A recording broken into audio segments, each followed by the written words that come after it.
사실 오늘 설교 본문이 바뀌었습니다. 인식을 하셨는지 모르겠지만 원래 고린도후서의 말씀을 전하려고 했었는데 고린도후서의 말씀 그 본문 해석이 아직 다 완성이 되지 않았고, 또 한 가지, 지난주에 에베소서를 설교하고 나니까 에베소서 설교하고 난 이후에 부작용들이 많이 일어난 것을 제가 들었어요. 그래서 이 말씀을 제가 전했구나 하는 생각을 제가 했습니다. 그래서 오늘 다시 한번 이 말씀을 가지고 우리가 잠시 나눠보고자 합니다. 자, 오늘 이 남편과 아내에 대한 말씀을 우리가 이렇게 할 때에, 여러분 여기 보면 21절에 이렇게 시작을 합니다. 그리스도를 경외함으로 복종하라. 근데 어떻게 복종하라고요? 피차 복종하라라고 되어 있습니다. 피차 복종하라고 하는 말이 무슨 말입니까? 피차라고 하는 게 무슨 의미를 갖고 있죠? 서로. 그러면서 그 다음 나오는 말씀이 뭐냐면 아내들이여, 그 다음에 남편들이여 라고 나옵니다. 그리고 나서 그 다음에 나오는 것이 부모와 자녀, 그리고 종과 주인에 관한 말씀으로 이어지게 돼 있어요. 그러니까 부모와 자녀가 서로 복종하고, 또 종과 주인이 서로 복종하며, 또 아내와 남편이 서로 복종하라고 하는 말씀을 해주고 있는 거예요. 누구는 복종하고 누구는 사랑하라 그러니까 이건 너무 억울한 일 아니냐, 남녀 차별 아니냐라고 말씀을 하시는 분들이 있어요. 아니에요. 성경은 분명하게 평등하다라고 말씀을 하고, 여기 분명하게 피차 복종하라고 하는 말씀으로부터 시작을 합니다. 그런데 여러분, 왜 여자에게는 복종하라고 하고 남편들에게는 사랑하라고 했을까? 마지막 33절, 오늘 5장 33절 보면 아내 각각 자기 아내 사랑하기를 자신같이 하고, 아내도 자기 남편을 뭐하라고요? 존경하라라고 지금 말씀을 해주고 있습니다. 도대체 왜 이렇게 다르게 말씀을 하고 계시는 걸까요? 차라리 둘 다 복종하라고 하고 둘 다 사랑하라고 하셨으면 좋았겠는데, 그렇지 않고 여자들에게는, 아내들에게는 남편에게 복종하라, 존경하라라고 이야기를 하고, 또 남자들에게는 너 자신과 같이 아내를 사랑하라라고 지금 요청을 하고 있습니다. 왜 그러시는 걸까요? 지난주에도 말씀을 드렸듯이 첫 번째 이유는 교회와 가정 내에서 무질서함을 바로잡기 위해서 이 말씀을 하셨습니다. 무질서함, 질서를 잡지 못하고 서로가 잘났다라고 하는 그러한 상황 가운데 주어지는 어려움들, 그 어려움들 가운데, 무질서 가운데 사도 바울은 교회에서의 어떤 질서, 그리고 가정에서의 질서를 위해서 이 말씀을 하셨고요. 또 한 가지가 더 있는데, 그것은 무엇이냐면 아내와 남편이 평등하지만 서로 다르다라고 하는 이야기를 하고 계시는 거예요. 남편과 아내가 다릅니다. 여러분, 몸은 하나지만 각 지체가 있죠. 맞습니까? 우리가 몸을 이렇게 이야기할 때 한 몸이라 그러지, 팔 하나, 손 하나, 그리고 오른쪽 다리, 왼쪽 다리, 오른쪽 눈, 왼쪽 눈 이렇게 이야기하지 않잖아요. 우리는 이 지체, 우리 몸을 이야기할 때 한 몸이라고 이야기하고, 그러나 그 한 몸 안에 무엇이 있어요? 각 지체들이 존재합니다. 손은 손대로, 발은 발대로, 코는 코대로, 귀는 귀대로, 눈은 눈대로의 역할을 해줄 때 건강한 사람이다라고 우리는 이야기를 합니다. 오늘 그것처럼 오늘 남편과 아내가 평등하지만 서로 다르다라고 하는 것을 말씀해 주시면서 그 다른 가운데 서로 하나가 되라라고 말씀을 해주고 있습니다. 몇 절이냐 하면 31절 말씀입니다. 그러므로 사람이 부모를 떠나 그의 아내와 합하여 그 둘이 한 육체가 될지니 라고 말씀을 합니다. 이 말씀이 창세기에도 나오고 여기도 나오면서, 또 많은 분들이 이 말씀을 이야기를 할 때 육체의 연합이다, 성관계를 이야기한다, 이렇게 이야기를 하는 분들도 있어요. 예, 맞습니다. 그러나 그것만을 의미하지는 않습니다. 만약에 그것만 의미했다면 그 뒤에 이 말이 따라오지 않았을 거예요. 32절 말씀, 이 비밀이 크도다 나는 그리스도와 교회에 대하여 말하노라 라고 말씀합니다. 그리스도와 교회가 한 몸입니다. 맞습니까? 여러분 맞아요? 모르세요? 그리스도와 교회가 한 몸입니까? 아닙니까? 한 몸이에요. 성경은 뭐라고 이야기하냐면 예수 그리스도가 교회에 뭐가 되신다고 이야기합니까? 머리가 되신다고 이야기해요. 그럼 머리 따로 몸 따로 이렇게 이야기합니까 우리가? 아니잖아요. 한 몸이에요. 머리가 되신 예수 그리스도를 중심으로 해서 교회가 존재합니다. 그러나 그 교회들의 모습은 각기 달라요. 손의 모습을 가지고 있는 교회, 또 발의 모습을 가지고 있는 교회, 눈의 모습을 가지고 있는 교회, 여러 가지 장기의 모습을 가지고 있는 교회로 나눠질 수 있을 거예요. 다릅니다. 그러나 하나가 되었다라고 이야기를 하는 것처럼 부부가 다른데 예수 그리스도 안에서 하나가 되라라고 말씀을 하시는 거예요. 그렇다면 우리가 육체적인 하나됨을 의미할 수도 있지만 그것뿐만 아니라 정신적으로도 여러 가지로 하나가 되라라고 지금 그 부부에게 지금 말씀을 해주고 있는 것입니다. 자, 그러면 아내와 연합하라라고 하는 이 말씀을, 우리가 한 육체가 되라라고 하는 이 말씀을 지키기 위해서 그러면 우리는 어떻게 해야 할까요? 어떻게 해야 우리는 하나가 될 수 있을까요? 가정에서 남편과 아내가 하나가 될 수 있을까요? 어떻게 하면 될 수 있을까요? 여러분, 우리 그 어르신들은 가정에서 나이가 들면 들수록 사실 서로를 알아가게 되고 그 서로를 알아감으로써 어떻게 해요? 더 싸우나요? 어떻게 됩니까? 서로를 이해하면서 서로에게 배려하는 마음을 가지고 살아가게 됩니다. 싸움이 별로 없어요. 싸워도 얼마 가지 않아요. 그러나 젊을 때 어떻습니까? 결혼하고 얼마 지나지 않아서는 눈에 콩깍지가 씌어가지고 그냥 좋아요. 그런데 그 시간이 지나요. 콩깍지가 떨어지고 나면 그때부터 싸우기 시작합니다. 아닙니까? 아닌 것처럼 저를 쳐다보시면 곤란합니다. 아니 뭐 결혼 안 한 친구들이야 그럴 수 있지만 결혼하신 분들이 아닌 것처럼 저를 바라보시면 굉장히 곤란해집니다. 네, 저만 그런 것 같잖아요. 달라요. 달라서 싸운단 말이에요. 그러면 우리가 그 가운데서 어떻게 하나가, 주님이 우리에게 명령하신 것처럼 부부가 하나가 될 수 있냐는 거죠. 저는 이 말씀 속에서 저는 이것을 하나 제안하고 싶습니다. 다름을 인정하라라고 말씀하고 싶어요. 여러분, 교회가 하나 되기 위해서 각 우리 몸에 있는 기관들이 한 몸이 되기 위해서 어떻게 해야 할까요? 각자가 맡은 역할들을 충실히 해줘야 됩니다. 그 말은 뭐냐 하면 다르다라고 하는 사실을 인정해야 합니다. 여러분, 가정에서 부부가 또 자녀들과 부모님들이 다르다는 것을 인정하기가 그렇게 어렵습니다. 맞습니까? 아니에요? 요즘은 그런 분들 없을 거예요. 저 결혼할 때만 해도 그거 가지고 싸웠다는 사람들 굉장히 많이 봤어요.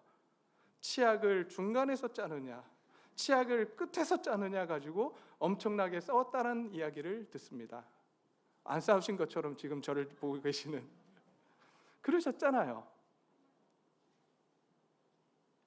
달라요. 여러분, 밑에서 짜는 게 맞습니까? 중간에서부터 짜는 게 맞습니까? 예? 막 이제 난이네요. 끝에서부터 짜는 게 맞대요. 예? 뭐라고요?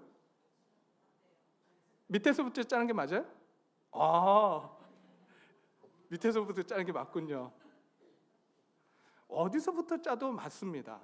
맨 위에서 짜도 치약은 나오고 밑에서부터 짜도 치약은 나오고 중간에서부터 짜도 나와요. 옳고 그른 이야기가 아니에요. 그건 다름의 이야기예요. 저 사람은 중간에서부터 짜는 습관을 가졌고, 저 사람은 밑에서부터 짜는 습관을 가졌고, 어떤 사람은 위에서부터 짜는 습관을 가지고 있을 뿐이에요. 근데 그것을 인정하기가, 다름을 인정하기가 쉬워요, 어려워요?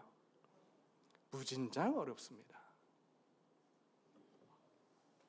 그러나 우리는 다르다라고 하는 사실을 인정해야 합니다.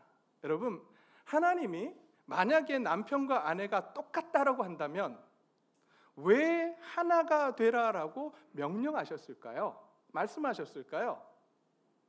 한 육체가 되라고 이야기합니다. 연합하라고 이야기합니다. 하나가 되라고 말씀하십니다. 아니, 다른데 똑같은데 왜 하나가 되라고 이야기하죠? 아니에요. 똑같지 않습니다. 다릅니다. 그러기에 서로의 다름을 인정하고 하나가 되라라고 지금 요청하시는 거예요. 남편과 아내가 같다? 아닙니다. 여러분, 그런 아내들 있죠. 밖에 나가면 다른 사람들한테는 정말 잘하는데 집에만 들어오면 나한테는 그렇게 못하고 자녀들한테는 그렇게 못해요. 그런 남편들 있습니까? 없습니까? 여기는 없나 보네요. 아무도 대답 안 하세요. 네. 아마 그런 고백을 하는 저는 이제 우리 청소년들하고 같이 사역을 20년간 청소년들하고 사역을 하면서 그 이야기를 참 많이 들었어요. 무슨 이야기냐면 우리 아버지는 교회만 가면 선하신 분인데 집에만 오면 악마가 된다라고. 그래서 내가 교회를 잘 못 다니겠다고. 예수님 믿기가 싫다고. 그런 분들이 있어요, 없어요? 네, 조용히 나지막하게 했습니다. 이렇게 있어요. 왜 그러냐 하면 교회에 오면 그 사람들이 다른 데 나가면 사람들이 누구로 인식되냐면 다른 사람이에요. 나와 달라요. 타인이에요. 그래서 그 사람한테 배려합니다. 잘합니다. 근데 집에 들어오면 자기 가족은 어떻게 바라보냐 하면 이 사람들이 타인이 아니라 자기 자신이라고 인식을 해요. 나라고 인식을 해요.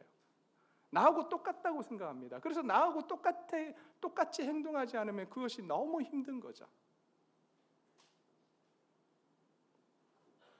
그런데 저는 놀라운 게요, 세상 사람들은 이 사실을 알았어요. 세상 출판사들이 많은 책들을 90년대부터 쏟아내기 시작했습니다. 부부에 관해서 많은 책들을 쏟아내기 시작했어요. 그 중에 제가 읽었던 책 중에 하나가 너무나도 오래전에 읽어서 그 이름까지도 잊어버렸다가 다시 읽을 했는데요. 화성에서 온 남자, 금성에서 온 여자. 우리 베스트셀러가 됐었던 그런 책이었잖아요. 남자와 여자가 다르다. 남자는 화성에서부터 왔고 여자는 금성에서부터 왔기 때문에 다르다는 이야기를 합니다.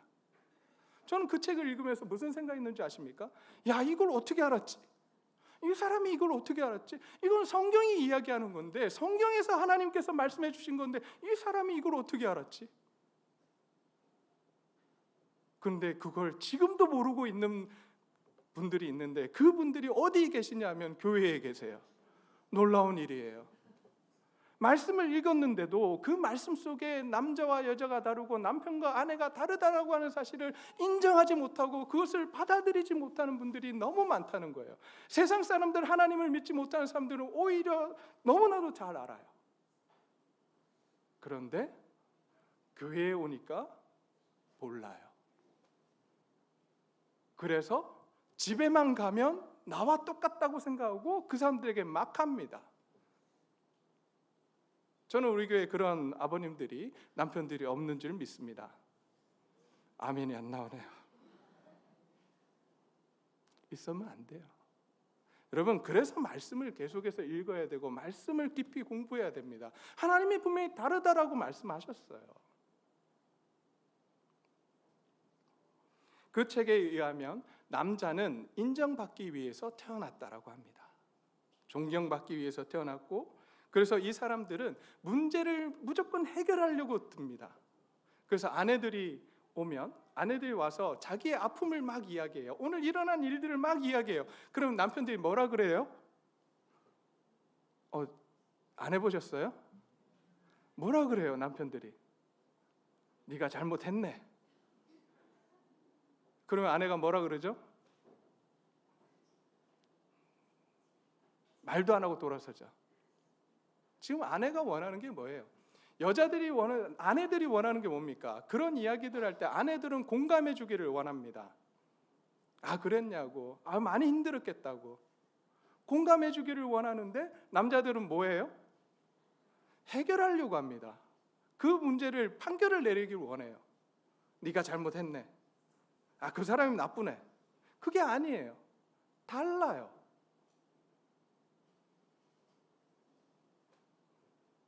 이게 일반적인 남자와 여자의 차이입니다. 그것뿐입니까? 세상에서는 남자와 여자뿐만 아니라 개개인이 다 다르다고 이야기합니다. 사랑하는 방식이 다 다르다고 이야기합니다. 그래서 나온 책의 이름이 뭐예요? 여러분 혹시 아십니까? 사랑의 5가지 언어. 이 책 안 읽어보셨어요? 그 교회가 우리 교회였군요. 세상에서는 다 아는데 모르는 교회가. 여러분, 사랑의 5가지 언어가 있습니다. 왜 이 이야기를 하냐면, 남편이 아내에게 사랑을 너무 주었는데 아내는 사랑을 받지 못한다고 이야기합니다. 내가 언제 당신이 나를 사랑했니? 라고 이야기를 한대요. 그래서 세상 사람들이 연구하기 시작했습니다. 왜 이런 일이 생겼을까? 보니까 사랑의 언어가 달라요.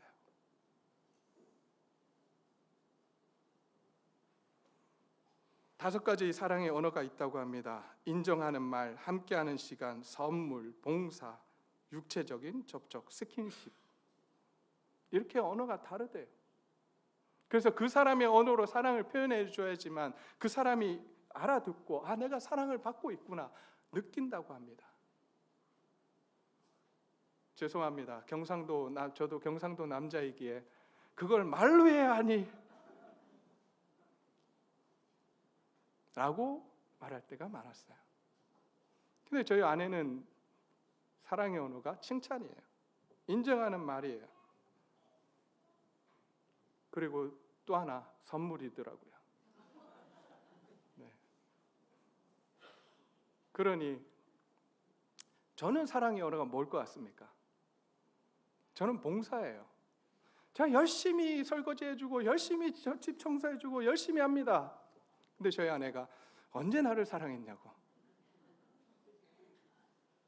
나는 정말 사랑해서 열심히 해줬는데 그거는 온데간데 없어요. 알고 봤더니 사랑의 언어가 다르다는 거예요.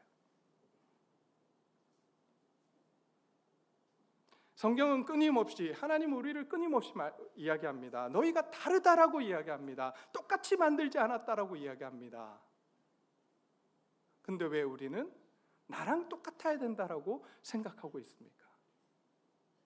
남편과 아내가 왜 나와 같지 않냐라고 계속해서 나같이 되라라고 요청하고 있냐는 거죠.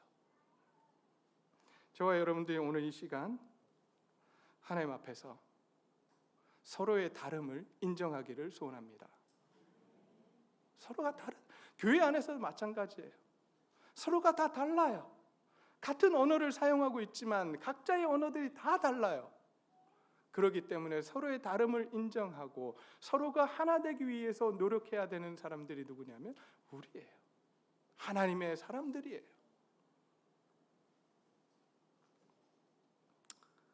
네, 사랑의 언어, 인정하는 말, 함께하는 시간, 선물, 봉사, 육체가 이런 거 무엇인지 설명하고 싶지만 설명하면 시간이 너무 길어져서 나중에 세미나를 한번 하려고 합니다. 아니면 궁금하시면 책을 사서 읽어보셔도 돼요.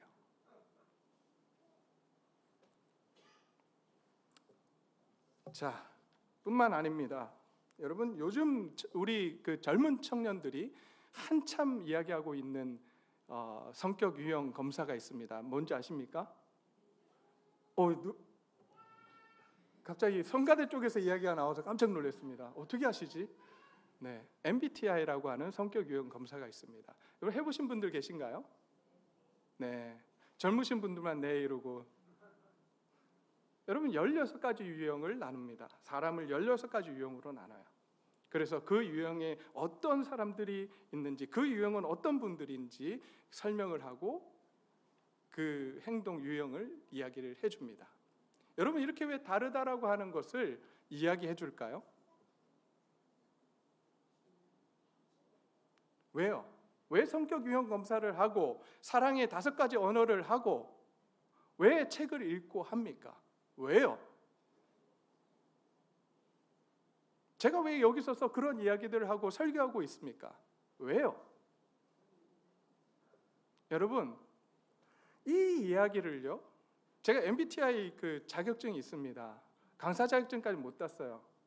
근데 검사해주고 다 할 수 있는 마지막 단계까지 올라갔다가 시간이 없어 미국 가는 바람에 못 땄는데요. 여러분, MBTI 이렇게 세미나를 해보면 참 재밌습니다. 나중에 한번 또 하죠. 근데 놀라운 게 있어요. 뭐냐면 이렇게 성격 유형 검사를 하고 나서 많은 분들이 다 그렇군요. 아, 내가 그런 사람이었군요. 아, 저 사람이 그런 사람이었군요. 다 인정하고 잘합니다. 그런데 몇몇 분들이 있어요. 어떤 분들이 있냐면 거봐, 나 그런 사람이야. 그냥 당신이 알아서 해. 있을까요? 없을까요?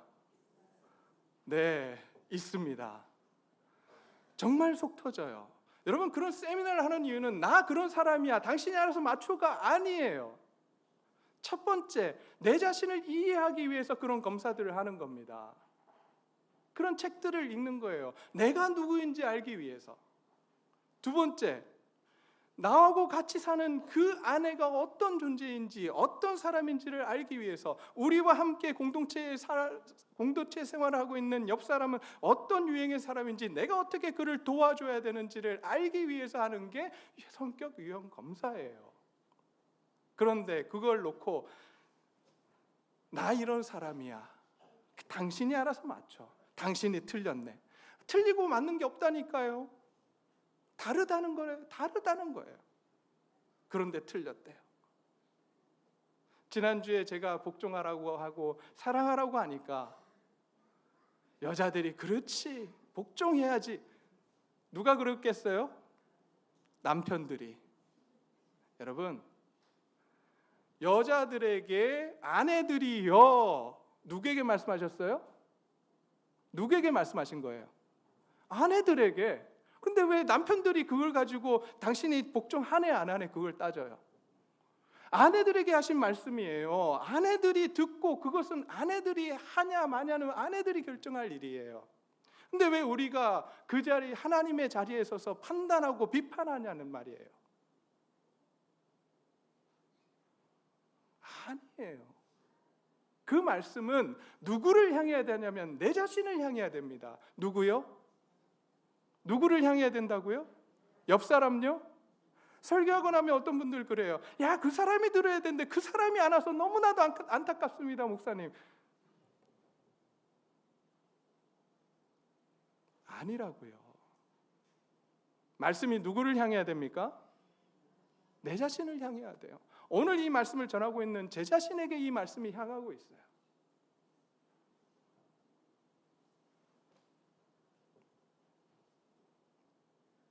우리가 하나님의 자리를 대신해서는 안 됩니다. 오늘 이 에베소서에 나오는 이 말씀, 아내들이여 남편에게 복종하기를 죽게 하듯 하라. 왜냐하면 남자들은 존경받기를 원하는 존재들이고 인정받기를 원하는 존재들이기에 그렇게 존경하고 인정해 주라고 말씀을 합니다. 반대로 남편들에게 이렇게 이야기합니다. 아내 사랑하기를 주께 그리스도께서 교회를 사랑하시고 교회를 위하여 자신을 주신 같이 사랑하라고 말씀합니다. 왜요? 아내들은 사랑받기 위해서 태어난 존재들이기 때문에 그렇게 사랑해 주라고 요청하고 있는 것입니다. 이 말씀대로 순종하는지 안 하는지 그건 누구의 책임이에요? 누가 해야 될 일이죠? 자신들이. 남편들은 남편들의 말씀을 가지고 자기의 해야 될 일들을 깨닫고 그 일에 순종하려고 노력하고, 아내들은 아내들에게 말씀하신 그 말씀을 붙들고 어떻게든 살아내려고 애쓰는 것이 필요한 거예요. 남을 판단하고 비판하는 것은 누가 하는 일이냐? 하나님이 하시는 일이에요. 판단은 하나님의 몫입니다. 저희 교회는 그런 교회 되지 않기를 소원합니다. 서로를 보며 판단하고 비판하는 것이 아니라 어떻게 하면 저 지체를 도와줄 수 있을까? 나랑 너무나도 달라서 저 지체를 어떻게 하면 이해할 수 있을까? 그렇게 고민하고 또 그를 도와줄 수 있는 저희 교회가 되기를 간절히 소원합니다. 그러기 위해서 여러분, 근데 이것이 이렇게 살아가는 게 쉽던가요? 우리 그 앞에 우리 장정아 집사님 계신데 아들러 부모 교육을 하잖아요. 근데 그 부모 교육대로 살아내는 가정들이 있을까요? 없을까요? 100%. 여기서 저는 100%라는 단서를 좀 붙일게요. 100% 그 배운 대로 살아내는 가정이 있을까요? 없을까요? 없다고 봅니다. 왜요? 우리는 연약하기에 그 배운 대로 살아내는 게 쉽지 않아요. 죄성이 있기에 쉽지 않아요. 오늘 말씀에서 남편들에게 아내를 사랑하라고 하고 아내들에게 남편을 존경하라고 복종하라고 이야기하시는데 그대로 말씀대로 사는 게 쉬워요? 어려워요. 안 돼요. 그래서 우리가 해야 될 일이 뭡니까? 뭘 해야 돼요? 하나님 앞에서 기도해야 돼요. 그리고 어떻게든 하나님의 말씀대로 살아가면서 하나님의 말씀에 순종하려고 노력하는 우리의 자세들이 필요합니다. 그러면서 누구를 닮아가기를 소원해야 돼요? 누구요? 예수님 닮기를 소원해야 됩니다. 그럴 때 우리가 이 일들을 행해 나갈 수 있어요. 그래서 사도 바울은 빌립보서 2장 1절부터 11절에서 이렇게 말씀합니다. 5절부터 읽겠습니다.